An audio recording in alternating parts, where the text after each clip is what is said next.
నమస్కారం, వార్తలకు స్వాగతం. ముందుగా ముఖ్యాంశాలు. కేంద్ర మంత్రి కిషన్ రెడ్డి మీడియా సమావేశం, పలు అంశాలపై వివరణ.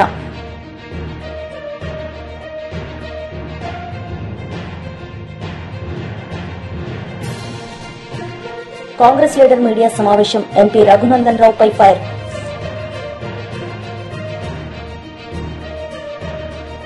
కేంద్ర మంత్రి కిషన్ రెడ్డి మీడియా సమావేశం నిర్వహించారు. ఈ సందర్భంగా పలు అంశాలపై ఆయన మాట్లాడారు. ఈ రకంగా తెలంగాణలో, ఆంధ్రలో ఉన్నటువంటి అన్ని గ్రాడ్యుయేట్స్ కాన్స్టిట్యున్సీలలో భారతీయ జనతా పార్టీ గెలిచింది. ఈరోజు కూడా కరీంనగర్లో, మన కర్ణాటకలో తీసుకుంటే, కర్ణాటకలో కూడా అన్ని టీచర్స్ కాన్స్టిట్యున్సీలు, అన్ని గ్రాడ్యుయేట్స్ కాన్స్టిట్యున్సీలలో భారతీయ జనతా పార్టీ గెలుస్తుంది. ఎందుకంటే ఈ ఓటర్లు ఎవరైతే ఉంటారో వాళ్ళు దేశం గురించి ఆలోచన చేస్తారు, సమాజం గురించి ఆలోచన చేస్తారు, వాళ్ళు దేశం పట్ల అవగాహన ఉంటుంది. ఎవరైతే దేశానికి మేలు చేస్తారో, ఎవరైతే నైతిక విలువలతో కూడినటువంటి రాజకీయాలు చేస్తారో వాళ్ళు గురించి ఆలోచన చేసేటువంటి పరిస్థితి ఇలా ఉంటుంది. కాబట్టి అన్ని కాన్స్టిట్యున్సీలలో దేశవ్యాప్తంగా ఎక్కడైతే శాసన మండలిలు ఉన్నాయో అక్కడ భారతీయ జనతా పార్టీ ఎమ్మెల్సీ కానీ, టీచర్స్ కానీ గెలుస్తారు.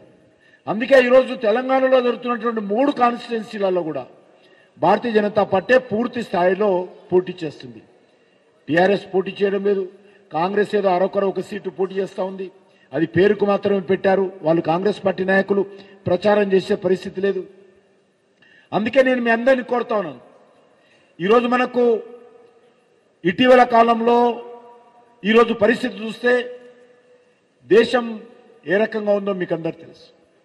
2014 ముందు ఏ రకంగా ఉండింది, ఈరోజు ఏ రకంగా ఉంది. 2014 ముందు మన దేశంలో ఎక్కడ చూసినా దేశంలో ఉగ్రవాద కార్యక్రమాలు, బాంబు పేలుళ్లు, మత కలహాలు, కర్ఫ్యూలు, AK-47లు ఇదే మనం చూసేవాళ్ళం. రోజు పేపర్ ఓపెన్ చేస్తే అక్కడ బాంబు బ్లాస్ట్ జరిగింది, ఇక్కడ ట్రైన్లో బాంబులు పెట్టారు, ఇదే వినబడుతుండేది. మన హైదరాబాద్ చూస్తే సెక్రటరీ ఎదురుగా లుంబిని పార్కులో బాంబు పేలులు, దిల్సుఖ్ నగర్లో సాయిబాబా దగ్గర టెంపుల్ దగ్గర బాంబు పేలులు, కోటిలో గోకుల్ చాట్ దగ్గర బాంబు పేలులు ఒకటే రోజు ఒకటే సమయంలో జరిగాయి. అడిషనల్ ఎస్పీ కృష్ణప్రసాద్ను AK-47తో పాకిస్తాన్ ASS ఉగ్రవాదులు చంపారు మెహందీపట్నంలో. ACP సత్యని చంపారు. ఎన్నో ఇన్సిడెంట్స్. ఈరోజు బాంబేలో ఒకటేసారి నడుస్తున్నటువంటి ట్రైన్లలో సరిగ్గా మధ్యాహ్నం 2 గంటలకు 1 నిమిషం అటు ఇటు లేకుండా 7 ట్రైన్లను పేల్చినటువంటి చరిత్ర మన కళ్ళ ముందు. ఈరోజు పరిస్థితి ఏంది? ఈ 2014 తర్వాత ఈ 10 సంవత్సరాల పరిస్థితి ఏంది? పాకిస్తాన్ ISI ఎక్కడ కనిపించడం లేదు. పాకిస్తాన్ ISI ఉక్కు పాదంతో నరేంద్ర మోడీ గారి ప్రభుత్వం అధికారంలోకి వచ్చిన తర్వాత భారతదేశంలో అణిచివేశామని మనం చేస్తున్నాం. ఎక్కడో లాహోర్లో కూర్చున్నటువంటి వాడు హైదరాబాద్లో లేకపోతే పటంచెరులో ఈ సమయంలో ఇక్కడ బాంబు పేల్చాలనుకుంటే అక్కడ బటన్ నొక్కితే పటంచెరులో బాంబు పేల్చే శక్తి ఆ రోజు పాకిస్తాన్ ISIకి ఉండేది. ఈరోజు ఏమైపోయింది? పాకిస్తాన్ ఆ రోజు 100,000 కోట్ల రూపాయలు ఖర్చు పెట్టేది. ఇండియాను డిస్ట్రాయ్ చేయాలి, ఇండియా యొక్క ఆర్థిక వ్యవస్థను డిస్ట్రాయ్ చేయాలని ఆ రోజు పాకిస్తాన్ అనేక రకాల కుట్రలు చేసేది.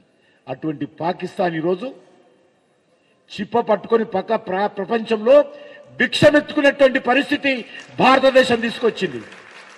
ఇది రోజు కాంగ్రెస్ లీడర్ జగ్గారెడ్డి మీడియా సమావేశం నిర్వహించారు. ఈ సందర్భంగా పలు అంశాలపై ఆయన మాట్లాడారు. ఇవన్నీ లా పుస్తకాలు ఉన్నాయి, ఈ పంచులు పుస్తకాలు డిక్షనరీలు ఉన్నాయి, ఇవన్నీ లైవ్ పుస్తకం అలాగుంటుంది బాబు. ఎంపీ రఘునందన్ ఇంకా కాలే ఇంకా స్టార్ట్ అయ్యేంతా మీ టీవీలో ఎంత ఇస్తారో నాకు తెలియదు, కానీ చెప్తున్నా ఇంకా చాలా ఉంది బాబు. ఓకే, నేను అన్న ఏమంటావు జగ్గా, మరి ఏం చెప్పు అని అన్నాడు. అన్న ఇప్పుడు నాకేం అర్థమైతే లేదు. కానీ నేనైతే వద్దన్నా, నేను ఇప్పుడు కొనుక్కునే పరిస్థితులు కూడా లేను. అంటే కొనుక్కునే పరిస్థితి అంటే రాజశేఖర రెడ్డి గారు నాకు ఇచ్చేటోడేమో, నాతో లేకపోవచ్చు పైసలు, కొనుక్కుంటానా పైసలు ఇవ్వన్నా అన్నా కూడా ఆయన ఇచ్చిన కొన్ని లోపల నెల పోతుంది కదా. ఇప్పుడు రాజశేఖర రెడ్డి గారు అన్న ఈయన పైసలు కొనుక్కుంటా అన్నారని ఇస్తుండే, కానీ ఆయన రేపు తీసుకోపో కొనుక్కోపో అంటుండేనేమో. కానీ నేను కొనే లోపల ఆడమ్మే లోపల నెల అవుతుండే కదా. అన్న ఇప్పుడు ఏమొద్దన్నా, నాకు కొనుడు వద్దు, ఏమొద్దు, నువ్వు డిక్లేర్ చేసే అన్న ఇప్పుడే అసెంబ్లీలో అని చెప్పేసిన. ఇక నా డిసిషన్ అయిపోయింది రాజశేఖర రెడ్డి గారి దగ్గర. కాగానే వీళ్ళందరూ వచ్చారు, దానం నాగేందర్ బాయిసాబు, మన ముఖేష్ అన్న, మేడం సబితా ఇందర్ రెడ్డి గారు, ఇంకా ప్రభాకర్ రెడ్డి ఎమ్మెల్సీ అంతా. ఇవన్నీ మొత్తం తోపులే కదా, ఇవన్నీ హైదరాబాద్ తోపులు. ఇవన్నీ అంటే తోపు మీన్స్ బలమైన నాయకత్వం కదా కాంగ్రెస్. వీళ్ళందరూ వచ్చారు. రాగానే అన్న ఇట్లా మాకు ఇయ్యన్న సిటీకి అన్న అడిగారు. రాజశేఖర్ లే జగ్గకి మాట ఇచ్చేసిన, సంగారెడ్డి డిక్లేర్ చేసేస్తున్నా, చలో అని అసెంబ్లీకి వచ్చి లోపలికి వచ్చాడు. రాగానే సీఎం గారు మైక్ తీసుకొని రాజశేఖర్ సార్ తీసుకొని ఇక ఆయన సంగారెడ్డికి ఐఐటి అని డిక్లేర్ చేసేసి, ఐఐటి డిక్లేర్ చేసిన తర్వాత ఆ రోజు 5 లక్షల ఎకరానికి పట్టాభూమి ఉంటే ఈరోజు 6 కోట్లు 7 కోట్లు 8 కోట్ల ఎకరా భూమి ఇప్పుడు ఆడ. ఒకటి ఇప్పటి వరకు కంది ప్రాంతంలో దాదాపు ఒక 500 మంది కాంట్రాక్ట్ బేస్ కింద పనులు చేస్తున్నారు. ఇంకా అది ఇంకా పూర్తి కాలే. పూర్తి అయ్యే వరకు ఇంకా 500 మంది అటో ఇటో కంది, చిమ్నాపూర్, చెర్యాల, ఎద్దుమైలారం, లేకపోతే సంగారెడ్డి చుట్టుపక్కల గ్రామాలలో ఎత్తుండే తాండలు, లంబర్ తాండలు ఉన్నాయి. అన్ని ఊర్లలోకించి కూడా ఎంప్లాయ్మెంట్ తీసుకునే దాంట్లో ఐఐటి డైరెక్టర్ ఎప్పుడు సురుకలు పెడుతూనే ఉంటారు డైరెక్టర్కి. విన్నారా? కొద్ది మధ్యలో బీజేపీ గవర్నమెంట్ వచ్చినాక ఐఐటిని పట్టించుకోవడం బంద్ చేసింది. అసలు కథ ఇది ఉంది. ఐఐటి ఇన్స్టిట్యూషన్ని డబ్బులు ప్రభుత్వం సహకరించి దాన్ని డెవలప్ చేసే ప్రక్రియ బంద్ అయిపోయింది. అయితే ఇప్పుడు ఇంకొక ఉదాహరణ చెప్తా మీకు. దాదాపు ఒక 30 సంవత్సరాల క్రితము బాంబే బార్డర్లో, అది ఎక్కడో ఐఐటి అక్కడ చేయడం జరిగింది. అక్కడ ఐఐటి ఇచ్చారు. అక్కడ బాంబే ఐడియా ఉందా హరి నీకేదన్నా? ఏ ప్రాంతం అన్నది? పోవై అంటే బాంబేకి ఎన్ని కిలోమీటర్లు? బాంబేకి ఎంత?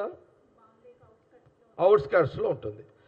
ఆ రోజు ఆ 30 ఏళ్ళ కిందట బిఫోర్ ఇచ్చిన ఐఐటి బాంబే పేరుంది పోవై దగ్గర, అది అడవి.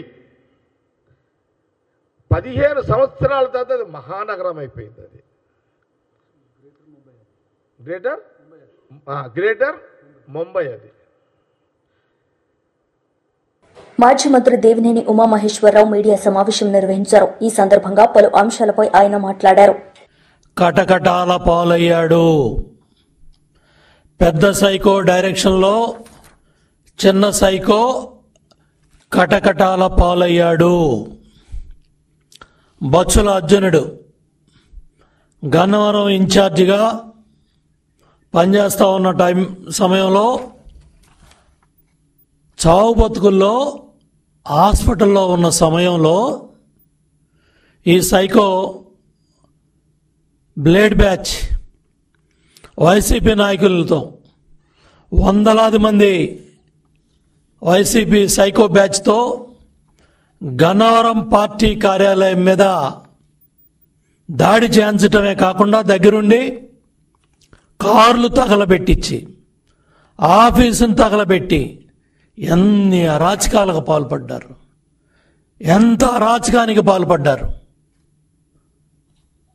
స్వయంగా అక్కడ ప్రజలందరూ కూడా జగన్ రెడ్డి మొన్న ఎన్నికల్లో వంశీని ప్రజలకు పరిచయం చేస్తూ మంచివాడు, సౌమ్యుడు, నాకు స్నేహితుడు, మంచి స్నేహితుడు అంట. 33,000తో ప్రజలు ఓడించారు. అన్నం పెట్టిన పార్టీ, కన్న తల్లి లాంటి పార్టీ విజయవాడ పార్లమెంట్లో ఓడిపోతే నీకు రాజకీయ భిక్ష పెట్టి గన్నవరంలో తెలుగుదేశం పార్టీ కార్యకర్తల, నాయకుల కష్టంతో, శ్రమతో గెలిచి 2 సార్లు పార్టీ కార్యకర్తలకి, నాయకులకి వెన్నుపోటు పొడిచి శ్రీరంగ నీతులు చెప్తావా? నువ్వు చేసిన అరాచకాలు, నువ్వు చేసిన దోపిడీ, భూ కబ్జాలు, విమానాశ్రయం బాధితులు, అక్కడ భూములు ఇచ్చిన బాధితులు వాళ్ళ భూములు కూడా కొల్లగొట్టి గ్రావులు అమ్ముకున్నావు. సెంటు పట్టా పేరుతో పేదవాడికి ఇచ్చిన పొలం కూడా 10 లక్షలది 50 లక్షలకి ప్రభుత్వానికి అంటగట్టి మళ్ళీ మెరక పేరుతో 100 కోట్లు దోపిడీ చేశావు. పోలవరం మట్టి, పట్టిసీమ కాలవ, పందికొక్కుల్లాగా నువ్వు నీ అనుచరులంతా కూడా దోచుకున్నారు. బ్రహ్మలింగం చెరువు, దేవుడు బొమ్మలు కూడా, అక్కడ దేవుడు విగ్రహాలు, పురాతనమైన దేవాలయం. హైకోర్టు కూడా చివాట్లు పెట్టి మొట్టికాయలు వేసింది మీకు. ఆ బ్రహ్మలింగం చెరువు మట్టి, ఆ పోలవరం గట్లు మట్టి, పట్టిసీమ కాలువలో పోలవరం రైట్ కెనాల్ గ్రావెలు పందికొక్కుల్లాగా 100 కోట్లు దోపిడీ చేశారు. ఇవన్నీ కూడా విజిలెన్స్ ఎంక్వైరీలో ఇమ్మీడియట్గా కేసెస్ బుక్ చేయాలా? ఇటువంటి అరాచక శక్తులు, ఇటువంటి సైకోలు, ఇటువంటి దోపిడీ కార్యక్రమాలు చేసేవాళ్ళు ప్రజా జీవితంలో ఉండటానికి అనర్హులు. మీ పాపం బద్దలై ఫిర్యాదుదారుణ్ణే కిడ్నాప్ చేసి సాక్ష్యాలు చెప్పిస్తావా? చట్టం అంటే గౌరవం లేదు, వ్యవస్థలంటే గౌరవం లేదు. పెద్ద సైకో జగన్ అయితే చిన్న సైకో వంశీ. ఇదా నీ 2.0? ఇదా నీ అరాచకాలు? ఆ పాపాల ఫలితమే నీ అరెస్ట్ వంశీ. చట్టబద్ధంగా అర్ధరాత్రి పూట పోలీసులు గోడలు దోకలా, కరోనా సమయాల్లో డైఫర్లో నేచర్ కాల్కి వెళ్ళమని చెప్పలా పోలీసులు, లేకపోతే కొల్లు రవీంద్రాన్ని అరెస్ట్ చేసి తప్పుడు కేసులు పెట్టి 70-80 రోజులు జైల్లో పెట్టలా, అక్రమ ఎన్ని చేయించావు? నరేంద్రని కరోనా టైంలో చేయించావు, అచ్చెన్నాయుడిని ఫైల్స్ ఆపరేషన్ అప్పుడు చేయించావు. ఇవాళ సంకల్ప సిద్ధి, ఎన్ని కోట్ల కుంభకోణం అది కూడా బయటికి రావాలా? అరే, పుచ్చలపల్లి సుందరయ్య గారిని ప్రాతినిధ్యం వహించిన నియోజకవర్గం గన్నవరం. అటువంటి నియోజకవర్గంలో నువ్వు చేసిన పాపాలు, కుట్రలు. టీడీపీ లీడర్ జవహర్ మీడియా సమావేశం నిర్వహించారు. ఈ సందర్భంగా పలు అంశాలపై ఆయన మాట్లాడారు. లేదనేది ఆయన ఒక హిస్టరీ చూస్తే తెలుస్తా ఉన్న పరిస్థితి. అధికారంలో ఉన్నప్పుడు ఆయన బాడీ లాంగ్వేజ్ కూడా ఒక నేరస్తుడు ఏ విధంగా అయితే బాడీ లాంగ్వేజ్ ఉండాలో అదే విధమైనటువంటి బాడీ లాంగ్వేజ్ ఉన్నటువంటి వ్యక్తి వంశీ. ఎందుకంటే వంశీ ఒక సత్యవర్ధన ఇష్యూలనే కాదు, అనేకం తవ్వితే వంశీ మీద పాత్రలో పెట్టినటువంటి కేసులన్నీ బయటికి తీసుకొస్తే బోల్డ్ కేసులు వంశీ మీద పెట్టాల్సినటువంటి అవసరం ఉంది. ఒక నేరస్తుడు ఏదో ఒక చిన్న లూప్ అన్న లేదంటే చిన్న సాక్ష్యాన్ని అయినా వదిలి వెళ్తాడంటానికి ఈ సత్యవర్ధన్ కేసే ఉదాహరణ. సత్యవర్ధన్ అని ఒక దళిత బిడ్డ తెలుగుదేశం పార్టీ ఆఫీసులో కంప్యూటర్గా ఆపరేటర్గా పనిచేస్తూ ఉంటే ఆ రోజు దాదాపుగా 80-100 మంది చేత దౌర్జన్యం చేసి ఏ విధంగా కార్లు పగలగొట్టి, కంప్యూటర్లు పగలగొట్టి విధ్వంసాన్ని సృష్టించి, అసలు విధ్వంసం సృష్టించాల్సినటువంటి అవసరం వంశీకి ఏముందని ఒకసారి ఆలోచన చేస్తే కేవలం తాడేపల్లి ప్యాలెస్లో తన బాస్ సైకోని ఏదైతే సంతృప్తి పరచడానికి మాత్రమే చేశాడు తప్ప వంశీ గన్నవరంలో తెలుగుదేశం కానీ తెలుగుదేశం పార్టీ శ్రేణులు కానీ ఏ రోజు అన్యాయం చేయాలి. ఆయన ఎప్పుడు నిలబడ్డా కానీ ఆయన ముఖం చూసే ఓటేలే. తెలుగుదేశం పార్టీ ఇచ్చినటువంటి మ్యాండేట్ని బేస్ చేసుకునే వంశీని గెలిపించారు తప్ప వంశీకి ఎక్కడా కూడా తెలుగుదేశం అన్యాయం చేయలేదనే విషయం వంశీకి కూడా తెలుసు. కానీ తెలిసిన తర్వాత ఎవరినో సంతృప్తిపరచడానికంటే ఆయన ఎవరిని సంతృప్తిపరచాలంటే సైకో నైజం ఉన్నటువంటి వ్యక్తులు, సైకో పిల్ల నైజం ఉన్నటువంటి పిల్ల సైజు ఉన్నటువంటి వ్యక్తులు ఏ విధంగా వ్యవహరిస్తారనేది మనం గన్నవరం తెలుగుదేశం పార్టీ ఆఫీస్ మీద దాడిని మనం చక్కగా వివరణ చేస్తే ఇదే అర్థమవుతా ఉంది. కేవలం అతనికి ఎటువంటి అన్యాయం చేయనటువంటి తల్లి లాంటి తెలుగుదేశం మీద ఆయన దాడి చేసి ఆ దాడిలో కేసులు పెట్టిన తర్వాత తప్పించుకోవడానికి అక్కడ కంప్యూటర్ ఆపరేటర్గా ఉన్నటువంటి సత్యవర్ధన్ ఒక దళితుడు, ఏమి చేయలేనివాడు, అశక్తుడు, అలాంటి వ్యక్తిని కిడ్నాప్ చేసి బలవంతంగా బెదిరించి ఎస్సీ ఎస్టీ కోర్టు దగ్గరకు వచ్చి ఆ యొక్క విత్డ్రా చేసుకోవటం అంటే ఆ చిన్నది లాజిక్ ఎందుకు మిస్ అయ్యాడు వంశీ? ఎందుకంటే అతను నేర ప్రవృత్తి అదే ఆయనకు అలవాటు. ఆయన పూర్తిగా తెలుసు ఏ విధంగా దీన్ని హ్యాండిల్ చేయాలనేది వంశీకి తెలిసినంత మిగతా వాళ్ళు ఎవరో తెలియదు. కానీ దురదృష్టం ఏంటంటే వంశీ దురదృష్టం ఇదంతా కూడా మళ్ళీ తిరిగి మాకు తెలుస్తుంది, మేము తిరిగి సత్యవర్ధన్ మేము కాపాడుకుంటాం, ఆ కుటుంబం బయటకు వచ్చేస్తుందనే ఒక చిన్న ఇది లేకుండా పోయింది. ఎందుకంటే భారతదేశ స్వతంత్రం వచ్చిన తర్వాత అంబేద్కర్ గారు పెట్టిన భిక్ష వల్ల ఈరోజు సెక్షన్ 3 కానీ రాజ్యాంగ ప్రొటెక్షన్ కానీ దళితులు ఎంత అనాసక్తులైనా సరే, ఏ ఆధారం లేని వారైనా సరే, వాళ్ళ అమాయకులైనా సరే వాళ్ళకి రక్షణ కవచంగా ఉండేటటువంటి రాజ్యాంగం ఒకటి ఉంది. ఆ రాజ్యాంగం ద్వారా దళితులు కాపాడబడతారు. అదేవిధంగా తెలుగుదేశం పార్టీలో చంద్రబాబు నాయుడు గారి నాయకత్వంలో పరిపాలన సాగిస్తున్నటువంటి ఆంధ్రప్రదేశ్లో దళితులకు అండ ఉంటుందనే విషయాన్ని మర్చిపోయి సత్యవర్ధన్ని కిడ్నాప్ చేయడం అనేది చూస్తూ ఉంటే బరిదగింపు అనేది ఏ స్థాయికి వెళ్ళింది అనేది మనం అర్థం చేసుకోవచ్చు. ఎందుకంటే ఆయన మట్టిలో కొట్టాడు, పొలాల్లో కొట్టాడు, దేవుడు భూములు చేశాడు. ఒక ఊరు ఒక వాడని కాదు, గన్నవరం నియోజకవర్గం తన సంస్థానంగా చూసి జగన్మోహన్ రెడ్డి ఏ విధంగా అయితే రాష్ట్రాన్ని దోచుకున్నాడో. ఎమ్మెల్యే కాసు మహేష్ రెడ్డి మీడియా సమావేశం నిర్వహించారు. ఈ సందర్భంగా పలు అంశాలపై ఆయన మాట్లాడారు. ఇల్లు లేని వాళ్ళకి పట్టాలు ఇవ్వటం, మొట్టమొదటిసారి తాగునీరు శుద్ధి చేసిన కృష్ణా నీళ్లని 75 సంవత్సరాల స్వతంత్ర భారతదేశ చరిత్రలో పిడుగురాళ్ల మున్సిపాలిటీకి అందించాం జగన్మోహన్ రెడ్డి గారు ముఖ్యమంత్రిగా ఉన్నారు.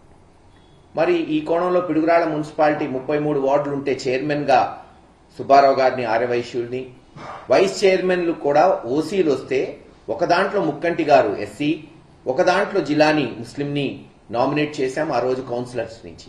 దురదృష్టకరం, ఎలక్షన్ అయిన తర్వాత మొన్న లోకల్ మన జనరల్ బాడీ అయిపోయిన తర్వాత జనరల్ ఎలక్షన్స్ అయిన తర్వాత మన వైస్ చైర్మన్ ముక్కంటి గారు చనిపోవటం, అది ఖాళీ రావటం అందరికీ తెలిసిన విషయమే. పోయిన నెలలో ఎలక్షన్ పిలిచారు ఎలక్షన్ కమిషన్. 33 కౌన్సిలర్స్ లో 32 మంది వైఎస్ఆర్సీపీకే ఉన్నారు, ఒకటి తెలుగుదేశం మారారు ఎలక్షన్ ముందు. ఈ 32 మంది కూడా మాతోనే ఉన్నారు. మరి అటువంటి తరుణంలో ఈరోజు పిడుగురాళ్ల మున్సిపాలిటీకి పోయిన నెలలో వైస్ చైర్మన్ ఎన్నిక వస్తే 33 కౌన్సిలర్స్ లో 32 మంది వైఎస్ఆర్ కుంటే అవలీలగా జరగాల్సిన ఎన్నిక. కానీ ఆ రోజున కౌన్సిలర్స్ అందరూ వైస్ చైర్మన్ ఎన్నుకోవడానికి పోతే అధికారులను బెదిరించి వాళ్ళ చేత పోస్ట్పోన్ చేయించారు ఎన్నికని. అధికారులు కూడా ఎలా ఉన్నారంటే వాళ్ళు రాస్తారు, బీఫామ్ ఇవ్వలేదు కాబట్టి టైంకి పోస్ట్పోన్ చేస్తారంట. బీఫామ్ ఇవ్వకపోతే నామినేషన్ క్యాండిడేట్ ఇండిపెండెంట్ అవుతాడు, బీఫామ్ ఇవ్వకపోతే ఎలక్షన్ పోస్ట్పోన్ చేయాలని లేదు. అంటే వాళ్ళకి రాయటం కూడా చేతకాల, ఎందుకు పోస్ట్పోన్ చేస్తున్నాం అనేది. దాన్ని బట్టి అర్థమవుతుంది ఎలా ఒత్తిడి ఉంది తెలుగుదేశం నాయకుల గురించి స్థానిక ఎమ్మెల్యే ఎరపతినేని శ్రీనివాసరావు గారి దగ్గర నుంచి అనేది. మరుసటి రోజు చేశారు. మరుసటి రోజు మళ్లీ కౌన్సిలర్స్ పోవాలంటే ఇంకా ఎలాగూ పోస్ట్పోన్ చేయలేమని కౌన్సిలర్స్ ని కిడ్నాప్, దాదాపు 10-12 మందిని పోలీసులను కిడ్నాప్ చేయటం.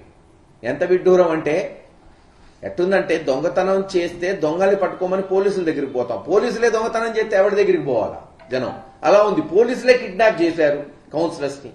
ఆ రోజు అందరి వాయిస్లు, వీడియో రికార్డింగ్లు, ఆడియో రికార్డింగ్లు నేను పెట్టడం జరిగింది. మళ్ళీ ఆ రోజు పోస్ట్పోన్ చేశారు. మళ్ళీ రేపు సోమవారం ఎన్నికలు వచ్చినాయి. నేను నిన్న కౌన్సిలర్స్ అందరినీ పిలిచాను, ఏం చేద్దాం అబ్బాయి, మరి ఎన్నిక వచ్చింది, ప్రజాస్వామ్యంలో ఎన్నికలు వస్తేనే కదా పాలు పంచుకునేది, ఎవరిని నిలబెట్టుకుందామని. చాలా మంది కౌన్సిలర్స్, సార్ పరిస్థితులు బాలేవు, పోలీసులే మా మీద కేసులు పెడుతున్నారు, కిడ్నాపులు చేస్తున్నారు. ఎలా? మేము తెలుగుదేశం వాళ్ళతో పోరాటం చేయగలుగుతాం కానీ పోలీసులతో ఎలా పోరాటం చేయాలి? మేము ఎలా ఈ సమస్యకి అసలు పరిష్కారం ఎలా అని వాళ్ళు అంటున్న తరుణంలో కొంతమంది ఊరు వదిలిపెట్టి పోవటం, కొంతమంది 3 రోజులు బయట ఉండి ఆ రోజు వస్తామనటం, అసలు ఎన్నిక జరిగిద్దో జరగదో పరిస్థితులు ఎట్లుంటాయో అన్న తరుణంలో సరే మళ్ళీ ఆదివారం కూర్చొని ఒక నిర్ణయానికి వద్దాం అనుకున్నాం. ఈ లోపల యథావేచ్ఛగా మళ్ళీ తెలుగుదేశం నాయకులు బెదిరింపులు, మళ్ళీ పోలీసులు కిడ్నాప్. ఈరోజు చూశారు మీరందరు వీడియో కూడా. మహిళ, మా కౌన్సిలర్ భార్య నైట్ ఈ వీడియో అఫ్కోర్స్ అందరికీ చేరింది, ఆమె వాయిస్ వినపడింది. తన భర్తని నిన్న రాత్రి మాచవరంలో ఉంటే, పిడుగురాళ్ళలో కాదు మాచవరం గ్రామం, వాళ్ళ అమ్మగారి ఇంట్లో ఉన్నారు. ఎందుకు ఈ తలకాయ నొప్పులు పిడుగురాళ్ళని అక్కడికి మాచవరంలోని 3 కానిస్టేబుల్స్ పోయి, అతనికి అసలే కాలు బాగలేదు, యాక్సిడెంట్ అయింది, అతన్ని ఎత్తికెళ్లి కిడ్నాప్ చేసి ఇలా ఒక్కొక్కళ్ళ ఘట్టం. ఇంకో కౌన్సిలర్ హైదరాబాద్ లో ఉంటే వాళ్ళ తమ్ముళ్ళని వాళ్ళ అన్నని తీసుకొచ్చి పోలీస్ స్టేషన్ లో కూర్చోబెట్టి నువ్వు వస్తావా సస్తావా. ఏముంది? చిన్న ఎన్నిక, వైస్ చైర్మన్ ఎన్నిక. ఈ రోజు అది వైఎస్ఆర్సీపీ గెలిచినందువల్ల వెంటనే జగన్మోహన్ రెడ్డి గారు సీఎం అయిపోరు కదా, లేదు చంద్రబాబు నాయుడు గారు ఏం దిగిపోరు కదా. కానీ తెలుగుదేశం ప్రభుత్వం సంకేతం పంపించుండొచ్చు. ఎస్, ఎవరుంటారో మెజార్టీ వాళ్ళు వెళ్ళిపోతారు, ప్రజాస్వామ్య పద్ధతిలో ఎలక్షన్లు జరగాలని ఒక మంచి సంకేతం. మరి వయసులో పెద్దవాడు, అత్యంత అనుభవం ఉన్న చంద్రబాబు నాయుడు గారు ఒక మంచి సంకేతం ఇచ్చుండొచ్చు, కానీ ఇవ్వలేదే. చిన్న ఎన్నికను కూడా మేము రాజకీయం చేస్తాం, వదలం, భయభ్రాంతులు చేస్తాం, డబ్బులు ఇచ్చి కొంటాం ఎట్టా. బీఆర్ఎస్ లీడర్స్ మీడియా సమావేశం నిర్వహించారు. ఈ సందర్భంగా పలు అంశాలపై ఆయన మాట్లాడారు. ఇది ఆర్థిక శక్తిలో, ఆర్థిక శాఖలో భవిష్యత్తు కోసం చేసే దాంట్లో చేయాల్సిన అవసరము, ఏ మేరకు చేయాల్సిన బాధ్యత, ఈ రెండు గుర్తించకుండా మాట్లాడితే ఏమంటారు? అమ్మా, మీరు ఆర్థిక శాఖ మంత్రులుగా అంటే ప్రభుత్వం వచ్చే నాటికి 2014 నాటికి దేశ సంపదలో దేశం యొక్క అప్పులు 46%. 100 రూపాయల ఆదాయం ఉంటే 46 రూపాయలు అప్పులుగా ఉండే. ఇప్పుడు ఏ ముఖం పెట్టుకొని ఈరోజు 100 రూపాయల ఆదాయానికి 85-84 రూపాయల అప్పులు తీసుకున్నారు కదా, దీనికి సమాధానం ఎలా చెప్తారు? అప్పులు పెరిగినంత మాత్రాన బాగాలేవని చెప్పే స్థితిలో ఉంటే రాష్ట్రం, తెలంగాణ రాష్ట్రం, ప్రత్యేక రాష్ట్రం ఏర్పడిన తర్వాత ఈరోజు 12 రాష్ట్రాల కంటే మెరుగైన, 12 కాదు, ఇది 11వ రాష్ట్రం. 11వ రాష్ట్రం అంటే 29 అంటే 18, ఒక 7, 25 ప్రాంతాల రాష్ట్రాల ఆర్థిక స్థితిగతుల కంటే మెరుగైన స్థితిగతులు ఉన్నాయని కేంద్ర ప్రభుత్వము, సిఏజీ, తర్వాత విదేశీ సంస్థలు ఇచ్చిన జ్ఞాపకాలు అంటే రిపోర్ట్స్ లేవా? నా దగ్గర ఉన్నాయి, పంపించమంటారమ్మా? నేను పంపిస్తాను. మీరు చెప్పిందే, మీ ప్రభుత్వాలు చెప్పినే. 29 రాష్ట్రాలు, 6-7 కేంద్రపాలిత ప్రాంతాలు, 36లో 11 రాష్ట్రాల కంటే మెరుగైనది ఎంతో తెలుసా? 100 రూపాయల సంపద అయితే 27 రూపాయల అప్పులే ఉన్నాయి. మీరు దేశంలో 100 రూపాయల సంపదకు 85 రూపాయలు అప్పు చేసిన చరిత్ర కలిగిన వాళ్ళు ఏం ముఖం పెట్టుకొని ఈ మాట మాట్లాడతారు? ఇది ప్రజలను తప్పు పట్టి చేయడానికే కదా, మోసం చేయడానికే కదా, బాగాలేదని చెప్పడానికే కదా. రాజకీయాలు ఐ అండర్స్టాండ్, బట్ రాజకీయాలు ప్రజలను తప్పుదో పట్టించడానికి కాకుండా ప్రజలను మేల్కొల్పే విధంగా, ప్రజలను చైతన్యపరిచే విధంగా, పర్ఫార్మెన్స్లు బాగుండే విధంగా చేసే దాంట్లో వాడుకోవాల్సిన దీన్ని మీరు వేరే కోణంలో మాట్లాడుతున్నారు. ఏమమ్మా, ఇక దేశానికి సంఖ్య చెప్పాను, రాష్ట్ర సంఖ్య చెప్పాను. ఇదిగో ఇది ప్రపంచంలో ఉన్న దేశాల అన్నిటి యొక్క ఆర్థిక స్థితిగతి. ఆ దేశం యొక్క సంపదకు, ఆ దేశం చేసే అప్పులకు ఓ నివేదిక ఇస్తాను, పంపమంటారా? చూస్తారా? మీరెక్కడో ఈ దేశాన్ని కొల్లగొట్టిపోయిన వాళ్ళ దేశంలో చదువుకొని ఏదో బాగా చేస్తున్నారని మాట్లాడుకునే వాళ్ళు, మాలాంటి వాళ్ళు ఇసుక మీద ఆలు నేర్చుకున్న వాళ్ళు గ్రామాలలో ఎటువంటి పరిస్థితుల్లో మాకు బాగా తెలుసు. మేమేం ఆర్థిక శాస్త్రం చదవలే, కానీ సామాన్య ప్రజల జీవన ప్రమాణాల గురించి, సామాన్య ప్రజల అవసరాల గురించి ఎంతో కొంత తెలుసుకుంటున్నాం. కాబట్టి ఈరోజు మిమ్మల్ని ప్రశ్నించే హక్కు ఈ ప్రజాస్వామ్యం ద్వారా మాకు వచ్చింది. ఈ తప్పుతో లేకండి. ఉన్నాయి, ఇలా సంపన్న దేశాలు ఉన్నాయి, పేద దేశాలు ఉన్నాయి, మధ్యతరగతి దేశాలు ఉన్నాయి, అప్పులు ఉన్నాయి, అభివృద్ధి ఉంది, సగటు ఆదాయం ఈ దేశంలో. తెలుసా ఎలా పెరుగుతుంది? ఎలా పెరుగుతుంది? అభివృద్ధి అయితేనే కదా. సగటు ఆదాయం ఏ స్టేజ్లో ఉంది? మనం 4 రాష్ట్రాల కంటే 5వ రాష్ట్రంగా ఉన్నాం 35 ప్రాంతాలలో. ఆ 4 రాష్ట్రాలు కూడా ఏవి? ఒకటి గోవాను, ఇంకోటి అండమాన్ ఏదో ఉన్నట్టున్నది. ఆ తర్వాత ఢిల్లీను, మన పంజాబ్ క్యాపిటల్. వార్తలు ముగించే ముందు ముఖ్యాంశాలు మరోసారి. కేంద్ర మంత్రి కిషన్ రెడ్డి మీడియా సమావేశం, పలు అంశాలపై వివరణ.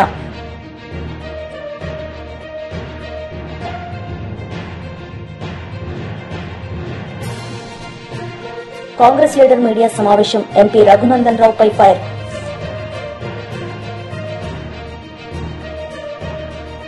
ఈ వార్తలు ఇంతటితో సమాప్తం. తిరిగి ప్రసారమయ్యే వార్తల్లో మళ్లీ కలుద్దాం. అంతవరకు సెలవు. నమస్తే.